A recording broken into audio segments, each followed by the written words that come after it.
What's up, everybody? We are back with another quick review, one that I did not think I was going to be making, and that is for the new narrative coming-of-age story game, Mixtape. Mixtape is about three friends on their last night together in the 90s before your main character, Stacey Rockford, goes off to New York to chase her dream job, and your group of friends is preparing for the big party that everybody wants to go to, and they're looking for booze and weed to bring to the party, and this is like their last adventure together. I was not going to play this game until I saw the reviews come out, and it was all 9s and 10s, and I'll give my score at the end here, but hint, I'm in that range. Normally, I have some things I don't like about this game. There wasn't anything I outright didn't like about this game. The only thing that I was so on is the walking animation and the times that you're actually controlling the game were purposely made kind of choppy and like low FPS while the rest of the game isn't.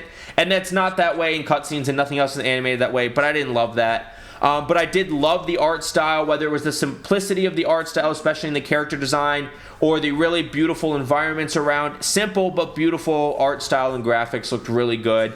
And another thing I really liked is it did feel like you were watching a movie that you just happened to be interacting with. They did a very good job of making this feel movie-like, and I think that's the real target for a good narrative type game, where there's not a lot of in-depth gameplay, but an in-depth story.